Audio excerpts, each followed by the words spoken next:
Hello, everybody, and welcome to the Celtic Unrestricted View podcast.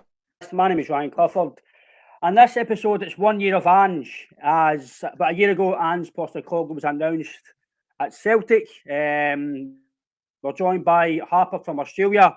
Harper's from the Kickcast podcast. Harper, glad to have you on. We've spoke before, and he gave quite a good information about Ange. Obviously, we didn't know much about him when he came here, but obviously from your information and obviously how this season has went. We've seen how good Angelo is, but how's things, mate, and how's your podcast as well? Things are going very well, mate. Thank you very much for having me back on. Did not hesitate for a moment when you invited me. It's always good to talk to you.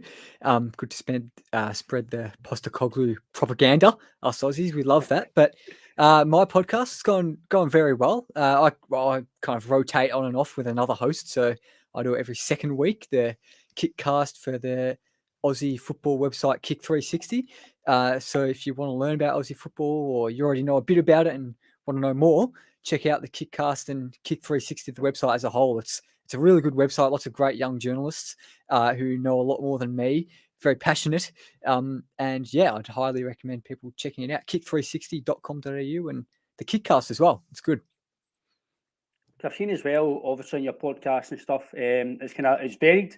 It's like athletes, journalists, and stuff. And again, that's quite good as well because it gives people a varied basically varied opinions in different sports. Yeah, exactly. And you were actually a guest on the Kickcast. Did a little segment with us a few weeks ago. It was great to have you on. But yeah, we get former A-League players, commentators, some big name journalists and media people, and have a bit of rotating panel every week. And of course, we use up the Kick360 guys as well. So I guess it's kind of like the Guardian Football Weekly, pretty big football podcast if anyone knows that. Yeah, we have a similar kind of thing going on, except of course not as big, and I don't know how good we are compared to them. I'd like to think we're all right. Hopefully, fingers crossed. Well, for me anyway, for what I've seen, for when I last spoke to you, I can definitely see it's getting bigger. You get a lot more guests on, and again, obviously, from this side of the world, we don't really know about that side of the world.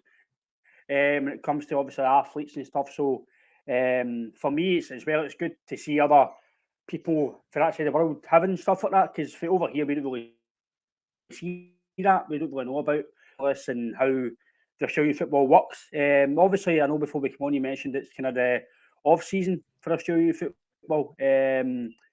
How's Australian football going? Obviously, we don't know much about it. Obviously, really, it's mostly English football we see or Scottish football. But how's the standard progressing? Because obviously, I know from when we first heard about how good it was, it's definitely getting better. I seen an interview who played in Australia, who played with Celtic, and he was quite he was very happy about the standard, and he says it's actually very good, and he loved playing in Australia. So if somebody like that saying it's good, then it must be getting a lot better than maybe a lot of people over here think it is. Sorry, I just missed that. I broke up for a sec. Who did you say was praised the standard of Australian football? It was Joe Ledley, the ex-Celtic player. Oh, I think he Joe spent a bit Ledley. of time Yeah, before right. lockdown there. Oh, he played a few games at the Newcastle Jets. Before lockdown, like you said, a few years ago now. But yeah, the standard, it's a bit of a weird one this season because Australian soccer or football in Australia is not the biggest sport. We've got Aussie rules, we've got rugby league, we've got cricket that kind of dominate the landscape. So football, well, most people here call it soccer, but I'll call it football. Football here is, definitely kind of a little sibling. So always needs to work really hard to get attention and eyes and ears on the game. And there was a new broadcast deal that started just in the season just gone. And people were very excited about because it would bring a lot of money into the game, hopefully a bit more attention onto it. But it didn't really go as planned. There were lots of things that went wrong. There were dodgy things here and there, like ads during games. Like there'd be a throw in and they'd cut to an ad break, which is just you would not see that in any other part of the world. And I guess lots of people think that the sport isn't really getting the respect it deserves by the broadcasters and the general public. But I think one thing that's very important to say about Aussie football at the moment is that we've got the biggest game we've had in 4 years in a couple of days. Tuesday morning, our time at 4 a.m., which I think Scotland time, I think that'll be 7 p.m. on Monday night. Australia versus Peru. It's in Doha, and whoever wins that is going to the World Cup. So if you've got nothing to do on Monday night and you're in Scotland, I'd highly recommend checking that out, because the Socceroos haven't been going too well recently. But if we can win this game and get into the World Cup, people will be feeling a lot happier about the situation. Because obviously we knew about Ange really from his time as a manager of Australia. We didn't know much about him, but then he'll do his research. And obviously he was quite kind of highly praising Australia and obviously the football. And by all accounts, he's done very well as Australia manager. And I think that's where maybe the only really bit we can really see him from, because obviously Japanese football we don't really see much of at all, unless Australia's playing in the World Cup or qualifiers or it's on TV. And obviously from yourself, you were very kind of high praising him. And to be fair, Harper, everything you've said, if any listeners are, if this is the first time anybody's listening to Harper, there's a previous podcast with him on the Spotify and stuff like that. Basically, whatever you say, Harper, it's happened from Ange about the style of play, and he's quite stubborn the way he plays. It's just attacking, and to be fair, he's brought some football that we've not really seen at Celtic under Brendan Rodgers. We've seen a bit of attacking football, but it wasn't as relentless and free scoring goals as the way I've seen it. Under Rodgers, we scored a lot of goals, but at the time, there wasn't a challenge in Rangers, really. But now we've got a challenge in Rangers. Don't know if that'll be the case next year, because they think they're a wee bit of a rebuild themselves. But everything you've said, mate, for what you told me, it was spot on, because the attacking brand of football, like we see over here in Scotland, up by Ange, is we never stop, and we don't stop. Yeah, that word you used, relentless, I think that sums it up perfectly. And everyone who knows things about Australian football probably knew that about Ange before he joined Celtic. They're pretty confident, like I was when we spoke about a year ago, that he was going to do good things. And also, I think Celtic lost something like 3 of the first 6 games in the league, something like that. And it got off to a bit of a rocky start, but that does tend to happen under Ange Postecoglou teams, because he's such so stubborn, like you said, and so set in his ways, and it's such a distinct playing style that it might take some getting used to from players. So lots of training needed. So sometimes it takes a while to adapt and players to get the tactics really clicking with them. But obviously it did click. I don't think he lost another league game for the season after those first few, romped home to the title. And I think Ange's eyes will be on doing very well in the Champions League this season. I've got no doubt about that, because he's not a guy to shy away from big ambitions. He really sets his goals very, very high, and there's no team that he thinks or doesn't believe that he can beat. When he took the Socceroos to the World Cup in 2014, and we played against Spain, Chile, and the Netherlands, we did lose every game, which everyone was disappointed by results-wise. It might not look good on paper, but the performances really give you hope. And it, like we spoke about, he sticks to those tactics no matter who he's playing. If you get potted, grouped up with Real Madrid in the group stage of the Champions League, I've got no doubt that he'll try to take the game to Real Madrid with the way he picks his lineup and picks his tactics.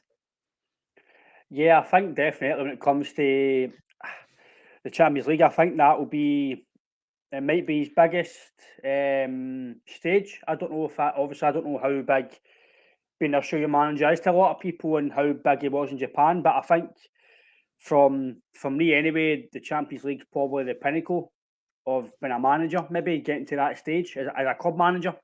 Obviously, winning the Champions League is probably the pinnacle, but for a Celtic manager, getting to the group stage, it's a massive feat, considering we don't do it that often. We haven't done it, I think it's maybe only 2 or 3 times twice, maybe 2-3 times the last so many years. So the fact they won the league and we're right back into the group stages. But I do feel, I think stubborn's the right word, Harper. His tactics are really good, but I think, again, pre-season, another year in Scotland, he might have to adapt to play in Europe, because, especially Champions League, because I thought some of the results last year, one of the games was against Bodo Glimp. I think that was an eye-opener for him. I think, for me anyway, that performance still sticks in my throat, just the way they performed, and I think we'll learn from that. But I'm like you, as much as I love Real Madrid just for something different, I don't really fancy going to Bernabeu with the way he plays, because it could be a cricket score. I know some fans don't like to hear that, but if he's going to go toe-to-toe with Real Madrid, there's only going to be one winner.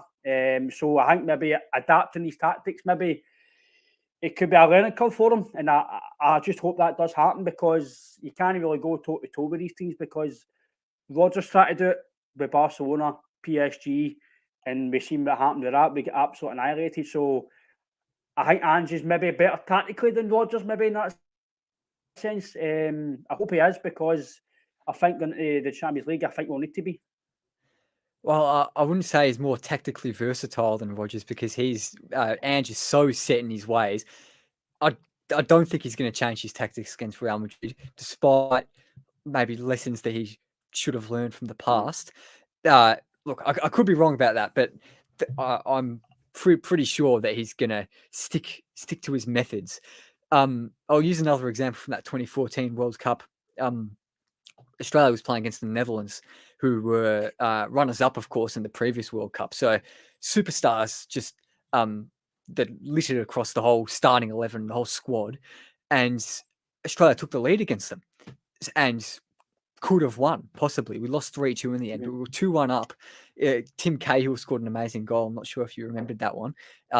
Left foot, hit the underside of the crossbar, went in. Should have been goal of the tournament, mate. Absolutely robbed.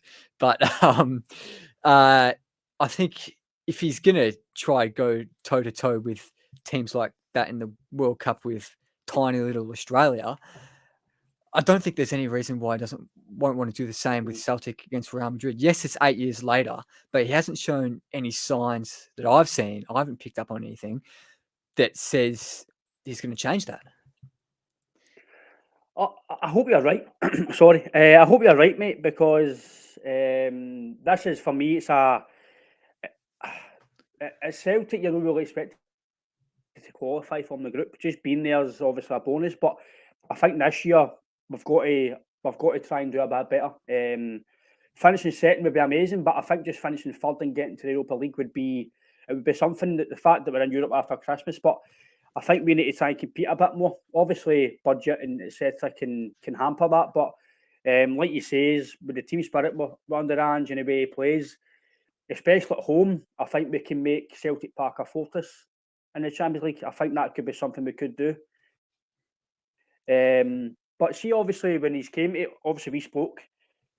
Has there been any surprise about how he's actually been, or did every Australian person think he was going to come and absolutely do fantastic stuff at Celtic?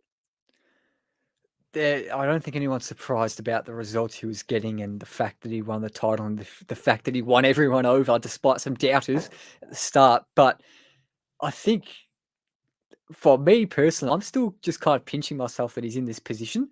He's absolutely deserving of it, and clearly he's cut out for it, because he just almost did a perfect job in that his first season at Celtic. But the fact that there is a manager from Australia at one of the biggest clubs in the UK and Europe and the world, even, is massively supported, huge backing from all across the world. The fact he's in this position, managing a team like Celtic, is just incredible. And that's still, when I think about that, I'll almost have to think again, because the fact that, like I said, an Australian manager is in this position, it's incredible. But back to your kind of original question, he'd produced results wherever he'd been prior to Celtic, almost entirely.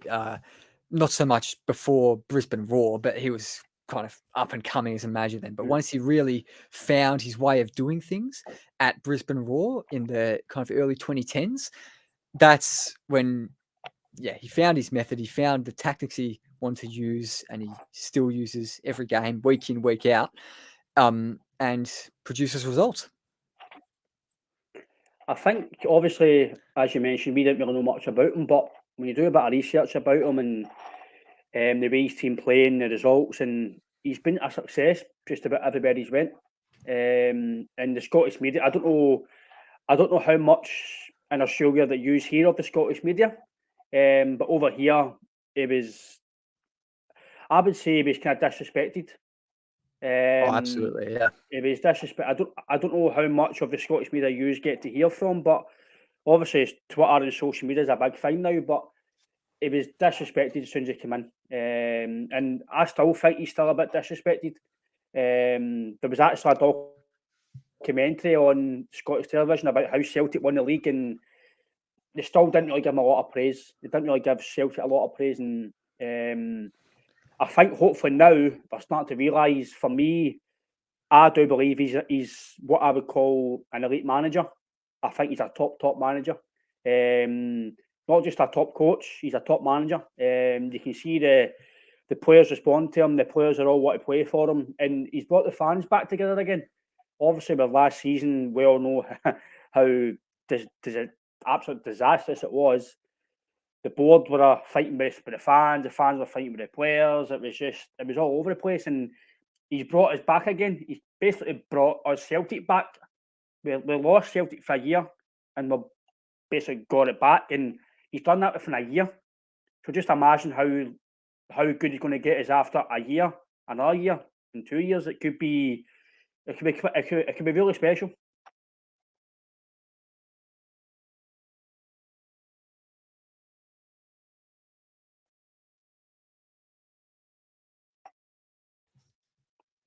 Here we go. Sorry about that, mate. Not No, not that's sure. all right. The internet must have just cut out. It's been a bit buggy throughout, but you're talking about the Scottish media, and I'm not sure why Yeah. there's three of us here now. I think that black Aye. screen is So what? me. I don't know what's going That's on all right. there, I'll just but keep it. It's continue. all right. So what I was saying, mate. Obviously, they've been disrespectful. And they were basically there's a documentary in Glasgow. It was on BBC, and they were very. They didn't really give Celtic a lot of credit, and didn't give Ange a lot of credit. And for me, it was just I don't know what it was. Why they've been disrespectful to a man that's very an elite manager. I just feel that I think maybe now he'll start getting the credit he deserves. Well, I've got to say I missed most of that, but I think I got your point about him being disrespected by the media, even though he doesn't deserve to be. And I don't really know what more he could have done this season and before he was at Celtic to earn respect. It's just kind of blanket ignorance towards things that, blanket ignorance and blanket disrespect towards the kind of exotic football leagues, like in Japan, like in Australia, like wherever it may be, India, Philippines, wherever. The things that the UK media doesn't know about, they just disregard it as crap. And that did filter through to the Australian football community. We've got quite a big Twitter community here in Australian football, and there were clips going viral of Alan Brazil saying, "Who's this guy? Who's Ange Postecoglou?" and then looking silly a few months later, which was pretty funny to see. And because Ange Postecoglou is this kind of totem, this god within Australian football that everyone just bows down to, any news about him is picked up really quickly. And even by the media, most of the mainstream media doesn't give football much coverage. But when Ange Postecoglou does something big, it is such a big event that it will be on the main channel's news bulletin at prime time at 6 o'clock at night. It'll be making headlines where like an A-League result perhaps wouldn't, because people understand how big it is and how big it is for not just Australian football, but Australian sport for us to have a manager in this position. Yeah, I can't see you, mate, but I can hear you, so it's okay. I do believe that. I do believe that he's massive. I do believe he's going to bring a big culture to Scottish football as long as he's here. But again, how long he's going to be here for? How do you think he'll be here for a long time? Obviously, from what he's saying, he's not really thinking about long-term contracts. He's here for a while. He's planning to be here for a while. He's basically loves Glasgow. He loves Scotland. He loves the club. But do you feel? Ask me, I can see now. But do you feel that he could be here for a while? Like he could be here for just by the fact that he's giving players 3-year deals, 4-year deals. For me, that seems that he's planning to be here for a while. Obviously, it all depends on what results. If he wins the league again or he does well in Europe, but by all accounts, I think as long as Ange's here, I think Celtic will do really well. I don't see us dropping levels because the way he is, just the way he is as a manager and as a person. I don't think he'll let us drop to any level that we were before. Yeah, well, I think as long as Ange wants to be there, he'll be there. I can't see his results going so badly that he gets sacked. But having said that, if they just take a little turn for the worse, that could happen because we know how cutthroat Celtic is and how high the expectations are. But as I said, I don't see that happening because I think he's well and truly cut out for it. And yeah, absolutely has the ability to keep on winning titles and even go further in Europe. But to your question, he's never really spent more than 3 or 4 years at a club or a national team. I think spent about 4 years as head coach of the Socceroos, but that was as long as he spent in any senior job. So I think eventually, as much as Celtic fans might not want to hear this, he might leave for the Premier League. I could see that happening. It won't be like a Liverpool or a Man City straight away, but Brendan Rodgers, of course, left for Leicester, as you will well know. I could see him doing something like that. Not this season, probably not next season as well, but maybe 3 years down the line, once he's satisfied with what he's achieved at Celtic and maybe feels that he can't take them any further. He will want to win the Champions League, no doubt. Like his goals are that high and he sets his standards that high of himself and his teams. But if he gives it a go for 3 seasons to 4 seasons and maybe gets to the round of 16, maybe the quarterfinals even, I think he'll think, oh, maybe it's time to move on. Maybe it's time for the Premier League. Maybe it's time for a big team even outside the UK and Europe. But we'll see what happens because that's what we love about football. Anything can happen. I think as well, Harper. There's only maybe maybe especially at Celtic. There's maybe only so much you can do at Celtic. Obviously, winning the league, trebles or doubles, getting so far in the Champions League if possible or Europe. It's kind of the same as the players. Players can maybe only stay for 2 or 3 years, and then they might move on. Obviously, players like Callum McGregor at Celtic, he's obviously Scottish. He's born here. He knows the culture. He knows Celtic. And by the looks of he might be here till his career finishes because he signed a new deal. But I do believe that as long as he's here, I think we'll have success. But I'm like you. I'm a big believer. If you keep doing well at any club, eventually you're going to get suitors that are going to come and look at you, i.e. the Premier League or abroad. And I think the way he plays, actually, it would maybe suit him, kind of way. As much as I don't want him to leave, that's just, I don't want him to leave at all. But his style of play, I think, would definitely suit going down to these teams because, like we've said, it's relentless. His football's relentless. We don't stop. And I'm loving the fact that it's the way I love football. I love attacking football and the way he's brought to Celtic. The fans here are absolutely loving it. And the Scottish media, I think, have been took aback by it. They don't really realise how quick he's done it. And again, it's come back to the disrespect. They don't realise he's done that within the space of, he basically the team within 4 or 5 months. playing the way he wants to play. And some managers it takes 6 months to a year for him to get into place. So for me, the job he's done, it's been phenomenal. I should add to the point I made before about his time at the Socceroos. Of course, he did coach us at the 2014 World Cup, and then all through the qualifying campaign for 2018. I've seen you. You can't see me, but yeah, That's hopefully you all can right. hear me. Okay, yeah. That's good. Hopefully it comes back in like it did before. But during that World Cup qualifying campaign, things start to take for 2018. Things start to take a little bit of a turn for the worse around 2017 or so. We were still getting decent results, and of course, we ended up qualifying, but it was quite by the skin of our teeth, and not quite satisfying the expectations of the media here. So the media started piling the pressure onto him, and yeah, because they weren't happy with the results we were getting, the performances. So he ended up quitting just a few months out from the World Cup. But I'm not sure if that was the results and the performances took a bit of a turn for the worse because he was a bad manager. Because we've seen in recent times for the Socceroos, it's been even worse. Like I think we're probably not going to qualify for this World Cup. We're not favourites against Peru, so in all likelihood we won't make it. Even though I really, really, really hope we do.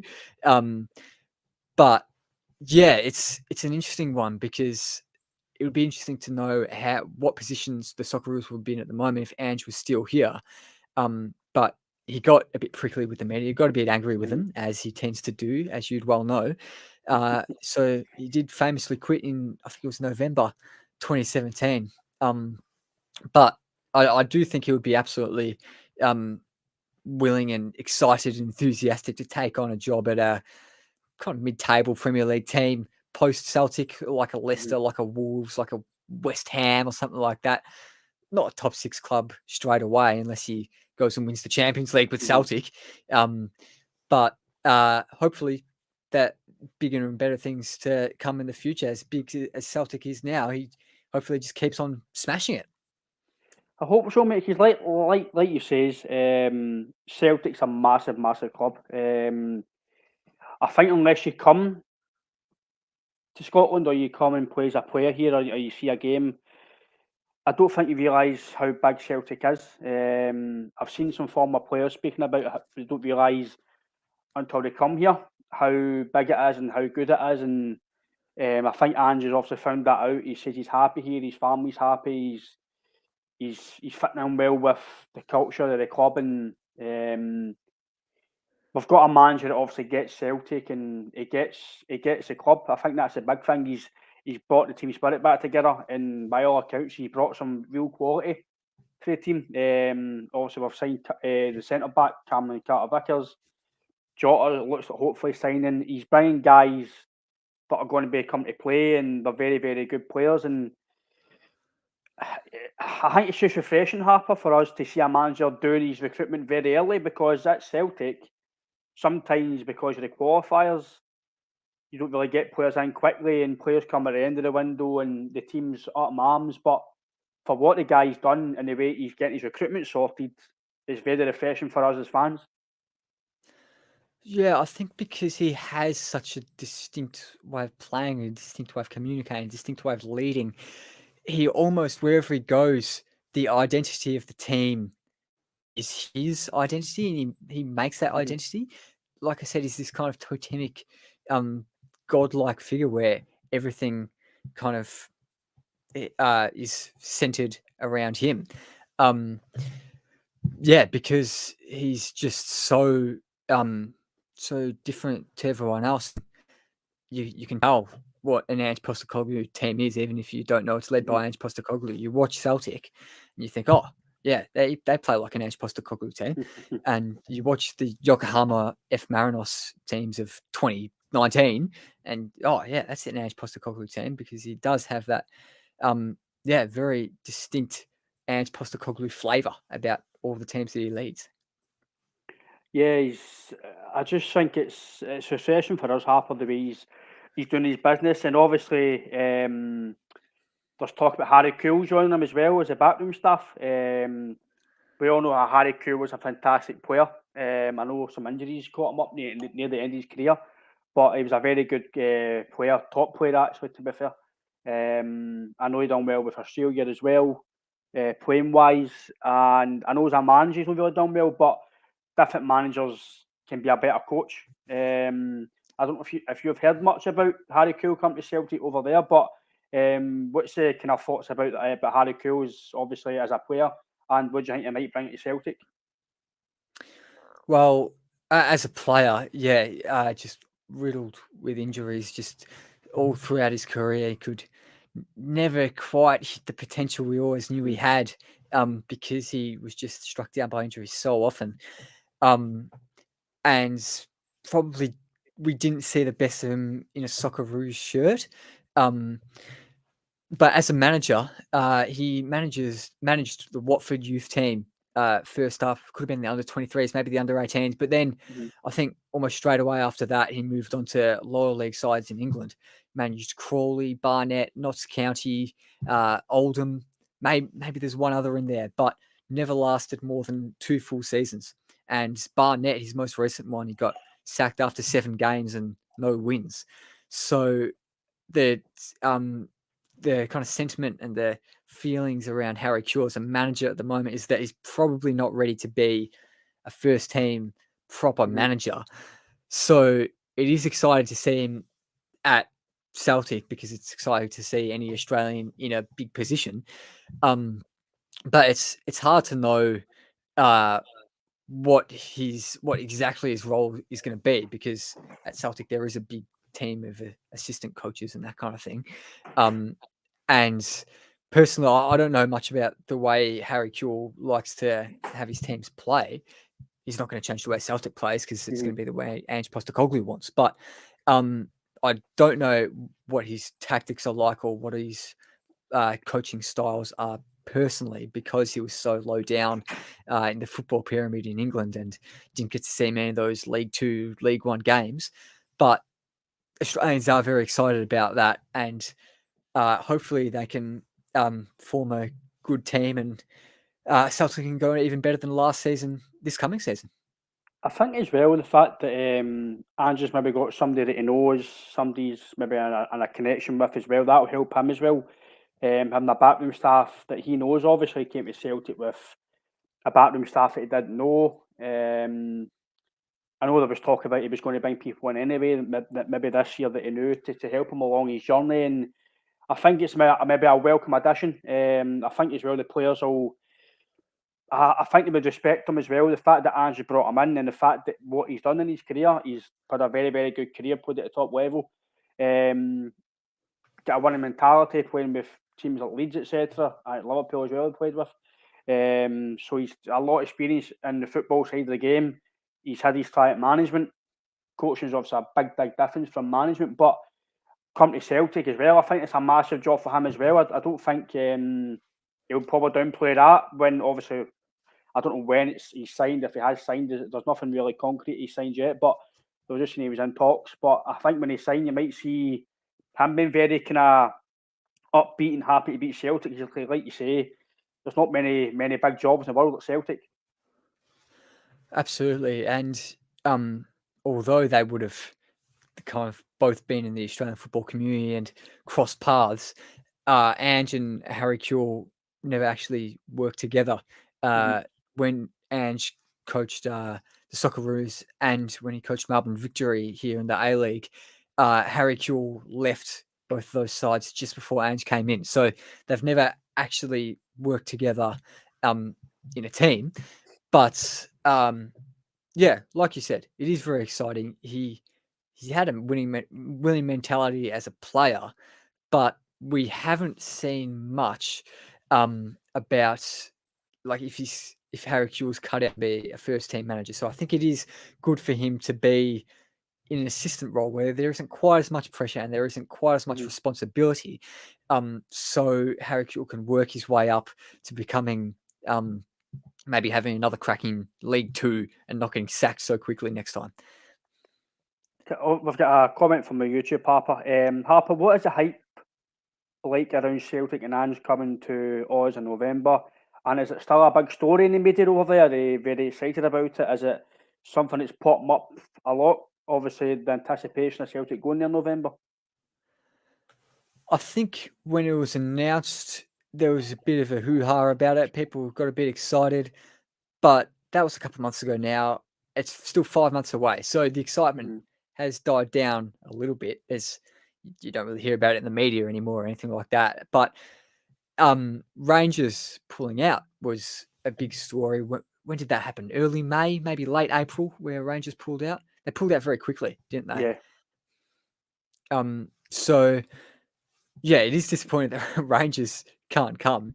And we actually spoke about Rangers and Celtic coming to Australia on the Kickcast when that got announced originally. Obviously, that's not happening, but there are lots of Celtic fans here in Australia. There is lots of people with Scottish ancestry, people maybe directly come from Scotland, Scottish expats, big Celtic fans. So they'll no doubt be excited. But there is a sense in Australia overall from some people. I don't particularly share this view, but some people don't like the big European clubs coming here because they think it takes away from our domestic product, the A-League teams. They think the limelight should be on the A-League teams. I don't really get that argument personally. We had Barcelona, for example, just a few weeks ago, come here and play a team called the A-League All-Stars, which was just the best players from the A-League. And some people were a bit hesitant about that because they thought it might take away from the publicity of the A-League Grand Final, which is our kind of little playoffs series. If you win the Grand Final, you've won the championship here in the A-League. And it was the Barcelona game against the All-Stars was just a few days before that. So people were a bit scared and that it might take some media coverage off that game. But in the end, it went really well. And the A-League All-Stars was filled with lots of very promising young Australian players who really made the most of their time in the spotlight and did really well. They took the lead against Barcelona. Obviously, it was just a friendly for both of them. Barcelona players probably didn't care that much, but they did play really, really well. And no matter how much Barcelona are trying, they're still amazing players it takes good players to take the lead against Barcelona. So Australian fans were very happy about that. But back to the original question about the feeling around Celtic coming here in November.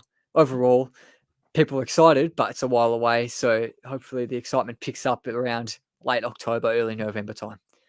Obviously, the Rangers coming to Australia was a big talking point. I know we spoke about it. I was on your podcast a wee bit and spoke about it. I didn't understand it at the time. I still didn't understand why Rangers would even agree to it. I just thought it was madness. Considering that Celtic were probably going to win the league. They won a double. It would have been like a party basically for Ange and Celtic. An Ange homecoming, and that's really kind of what it's branded here, the homecoming of Ange. And I was very surprised Rangers agreed to it. Obviously, they've kept them senses and they've obviously pulled out because obviously all the hype about it. Is that disappointing for you that they've pulled out, or were you kind of expecting that to happen? Well, the reason they would have agreed in the first place, well, big reason Celtic would have agreed as well and are still locked into it is because of the money, right? That's why teams go to play games internationally in pre-season and in post-season because they get a lot of money for it. And then Rangers fans were clearly not too happy with it, so Rangers just thought, oh, it's not worth taking this hit to our reputation amongst our own to make a little bit of extra money, bit of a cash grab by going halfway across the world to Australia, to the other side of the world. But I think there was definitely, from some people, they were expecting something like it not to 100% go ahead. Only half the teams are coming. Obviously, Rangers have pulled out, so there was disappointment. But like I said before, people don't put a whole lot of emphasis on these preseason games containing these European clubs because while it's good to have star players and big clubs come here, if you're not a fan of one of those teams, if you're not a fan of Celtic, if you're not a fan of Rangers, who really cares? Mm-hmm. If you're just a fan of the A League, you want to be watching the A League. You don't want to be watching these foreign clubs coming and taking attention away. So I do get the perspectives from both sides, the people who are disappointed and the people who are perhaps a bit more happy that Rangers is coming. But it's very exciting that Ange Postecoglou is going to be here, which is very good. I won't be going to it because it's not in my city. It's a bit Mm-hmm. further away, but it'll be exciting to watch it on the tally. I think for us as Celtic fans at the time, I didn't understand why Rangers did accept it, but we all know why. Rangers need some money, and that's quite evident. Obviously, back here in Glasgow, we all know that. But see in Australia, is there any players at the moment you think that could maybe play for Celtic or at that level? Is there anybody that comes to mind? I know it's right on the spot for you, but is anybody in the A League? I know Jason Cummins has left Scotland to go to there. But is there any players that are Australian or in that league that you think could step up and maybe come to Celtic under Ange or at that kind of level? Short answer to that is no. I think because I think at the moment the A League is not at a level where even the best players are cut out to play for teams Mm-hmm. like Celtic.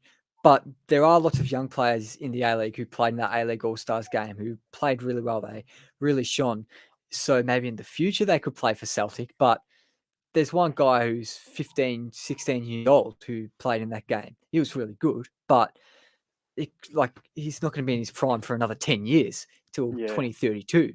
So maybe he could be playing for Celtic then. But there have been lots of Australians recently. There's been a real influx of Australians going into the Scottish Premier League to teams like Hearts, to teams like Hibs. But Celtic is a level above. And yes, if you pitted Celtic against an A-League team and they were both going at like proper level, which obviously total hypothetical because that wouldn't actually happen, Celtic would just absolutely destroy any team in Yeah. the A League. You can't really compare them. It's comparing apples and oranges. Because I do believe that there's talent everywhere, especially in Australia, Japan, even maybe India. There's a lot of round about that kind of continent. I think there's a lot of talent, but I think you just need to obviously do a lot of scouting and a lot of research to find these kind of gems, I call them. I think Celtic have got a gem in Abada, who obviously from Israel, he's done really, really well. Ange seems to have a knack, by what we've seen, of getting these maybe gems who just are out of the blue, like Kyogo. Obviously, he was fantastic in Japan, but he's came here and he's been unbelievable. I think the fact that he's played in the league, Ange knows him. I think Ange's got a big knack of players who he's played with or not played with, managed, and they might follow him on because he trusts him, like Maeda as well. I think he's got a lot of trust in these players. Absolutely. And the level in Japan is higher than the level in Australia domestically and national teams wise as well. Japan is a lot better than Australia. But I did say that there aren't players in the A Leagues at the moment who could make the move to Celtic right now because they're not at the level. But a player who I mentioned this time last year when Ange signed signed the contract with Celtic, when I was on this show is Aiden Hrustic. He is a kind of attacking midfielder. You'll see him if you watch that Australia versus Peru game on Tuesday night. He'll be there. He's a kind of attacking midfielder. He played for Eintracht Frankfurt this season, won the Europa League with them, scored a penalty in the penalty shootout, which was good to see against Rangers, of course, which you would have liked to see. But he's a very good player. I'm not sure if he is a player who Ange Postecoglou has his eyes on, but I think he is definitely at the level to be in the Celtic squad. Maybe not the starting 11, but he's at the level.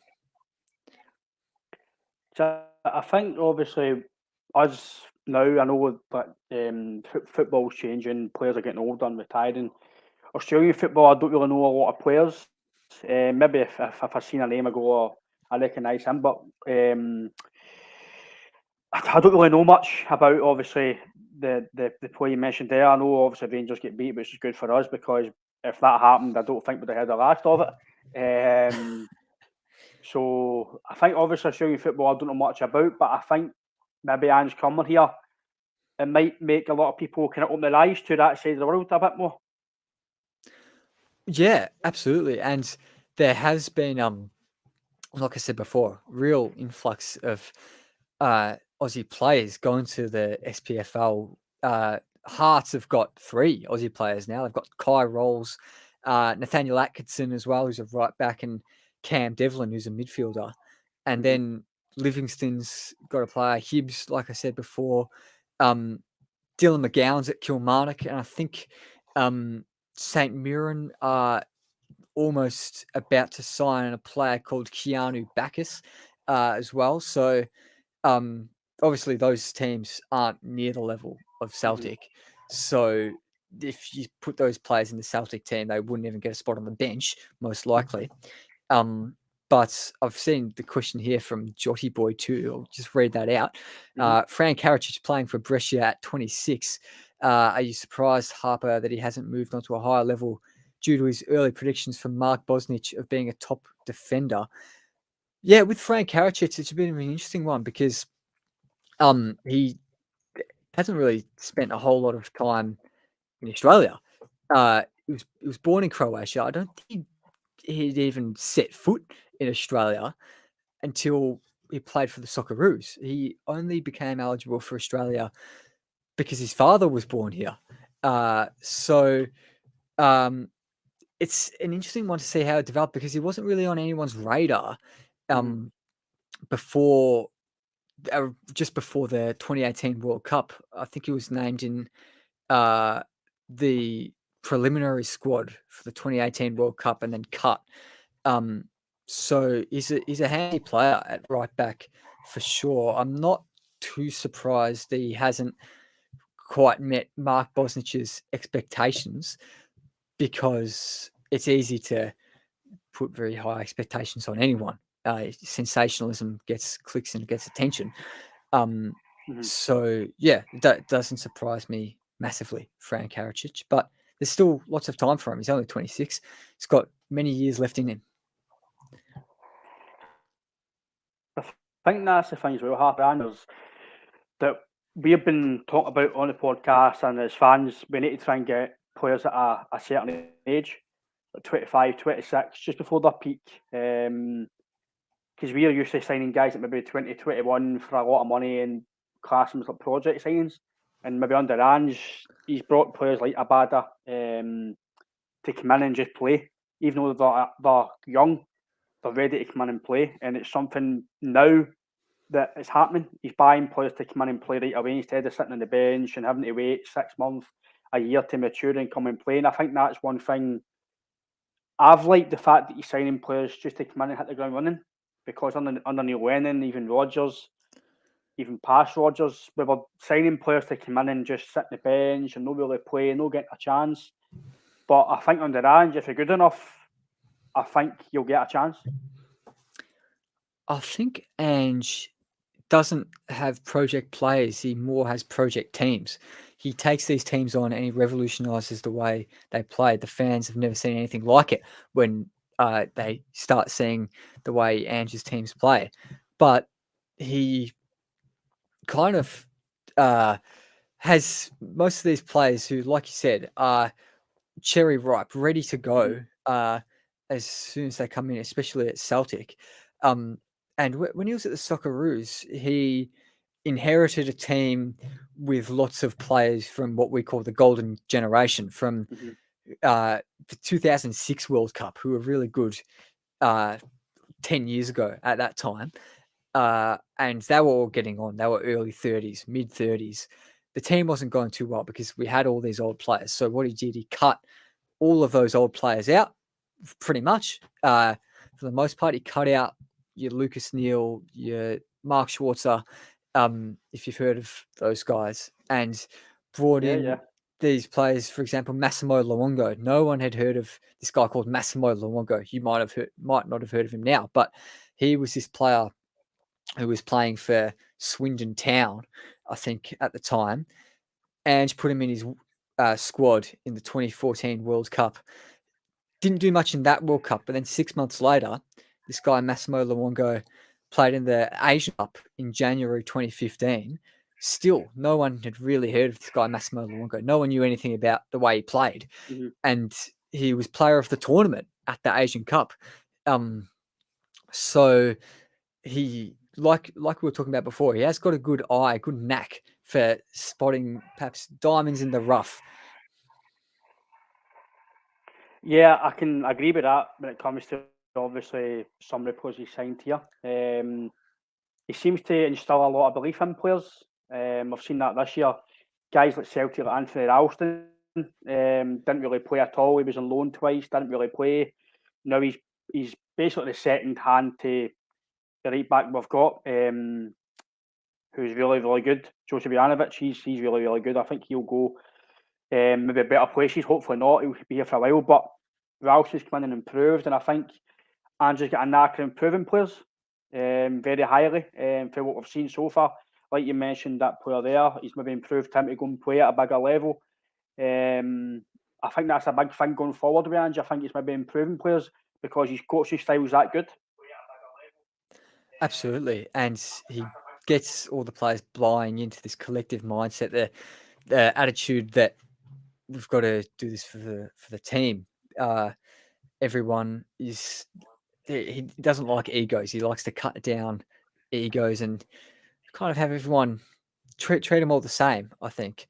And that allows room, while the egos may get a bit pissed off, it allows room for the players who maybe weren't at the height of their confidence, at the height of their game before, but it allows them to really blossom because he has this mindset of, this real team collective mindset rather than the individual mindset.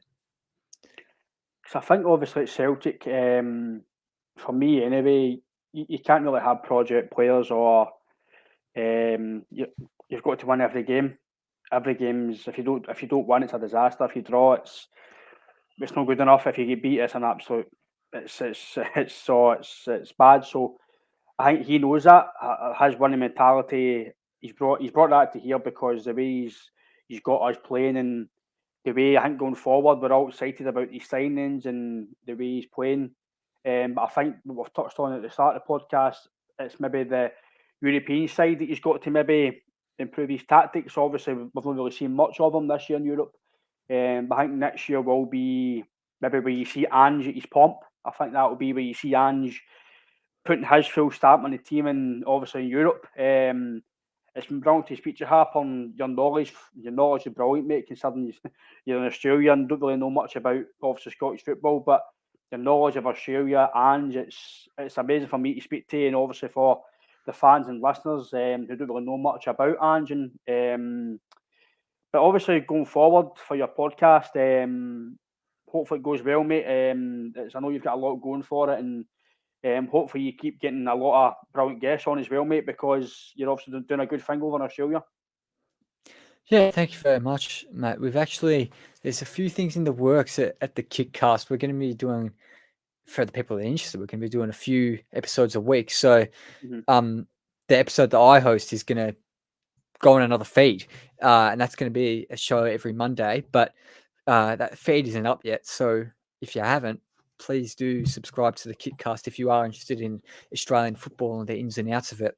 Subscribe to the Kickcast, and then you'll see all the Kickcast episodes, obviously, and then where all the other episodes that I host go. But yeah, the Kickcast will remain the same as ever, with the other host, Neil, hosting those episodes, and he's really good. All the panelists are always really good. You said I know a lot about Australian football, but some of the panelists, mate, they're next level. Their knowledge and their intellect is just absolutely amazing.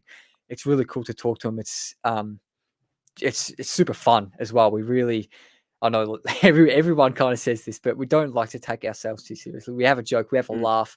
We do these kind of funny segments at the end of every episode. And again, if anyone is interested, I've got some highlights of those funny type segments on my YouTube channel, which is just Harper Pestinger on YouTube. Some little Kickcast highlights, which are a good laugh. But yeah, mate. Thanks for having me on your show again. It's been really fun. No, it's been good for me, mate, to obviously know about Ange a bit more as well. And again, I think every time I speak to you, there's a lot more that you tell us about and that we don't know about. And again, anybody who's interested in Australian football and also Harper's podcast, I'll tag him on the Twitter. It'll be on YouTube as well. You can see this on obviously the podcast page and the YouTube and obviously the Spotify and all the platforms. And subscribe to ours, subscribe to Harper's. You'll get to listen to obviously the Australian football and a lot of good things going for you, Harper. But again, mate, thanks for your time, and I'll let you get your bed, mate. 'Cause I know in Australia it's a bit late at the moment, so go and get your jammies on, mate, cup of tea, and get to your bed. Oh, mate, it's probably not quite the weather that Scotland has, but it is freezing at the moment here in Melbourne. Last couple of weeks, we've been having maximums of like 11 degrees, and over here, it's unheard of. We've got the gloves out, got the beddie, got the scarf, got the coat inside. Oh, mate, it's freezing. It's actually raining at the moment, and it's June, Harper, so we're not much better. Yeah. But I'll let you go, mate, and I'll speak to you again, mate. Take care. Really appreciate it, mate. Thanks for having me on. And thanks for listening, guys.